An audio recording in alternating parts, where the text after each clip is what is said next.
একটি বুলেট বিদ্ধ করেছে শরীর, কিন্তু জাগিয়ে দিয়েছে লক্ষ লক্ষ প্রাণ। শহীদ শরীফ উসমান হাদী ভাই বলতেন, আধিপত্যবাদের কাছে মাথা নত করার নাম স্বাধীনতা নয়। শুনো হে খুনিরা, শুনো সকল ষড়যন্ত্রকারীরা, তোমরা রাজপথে শহীদ শরীফ উসমান হাদী ভাইয়ের যে রক্ত জড়িয়েছ, সেই রক্ত আজ কথা বলছে। মাটির নিচ থেকে হলেও শরীফ শহীদ উসমান হাদীর হত্যাকারীদের খুঁজে বের করব ইনশাআল্লাহ। যতদিন শহীদ শরীফ উসমান হাদীর খুনিরা ফাঁসিতে না ঝুলবে, ততদিন আমাদের ইনকিলাব থামবে না। একটি বুলেট বিদ্ধ করেছে শরীর, কিন্তু জাগিয়ে দিয়েছে লক্ষ লক্ষ প্রাণ।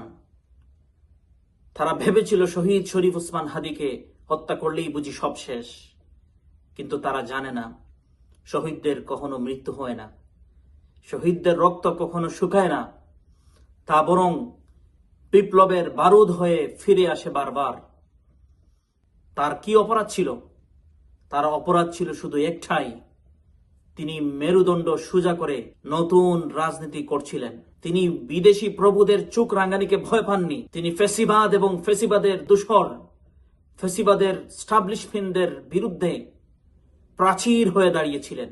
শুনো হে খুনিরা, শুনো সকল ষড়যন্ত্রকারীরা, তোমরা রাজপথে শহীদ শরীফ উসমান হাদী ভাইয়ের যে রক্ত জড়িয়েছ, সেই রক্ত আজ কথা বলছে। হাদীর বুক জাজরা করা প্রতিটি বুলেটের শব্দ আজ আমাদের স্লোগান হয়ে ফিরে এসেছে।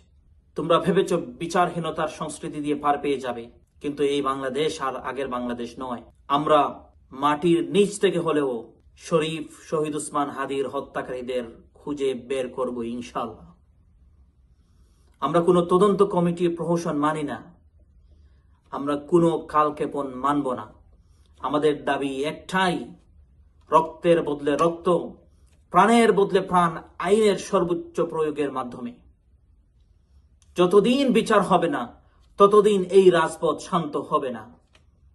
যতদিন শহীদ শরীফ উসমান হাদীর খুনিরা ফাঁসিতে না ঝুলবে, ততদিন আমাদের ইনকিলাব থামবে না। শহীদ শরীফ উসমান হাদী ভাইয়ের রক্তের কসম, আমরা কখনো কখনো হারব না ইনশাআল্লাহ।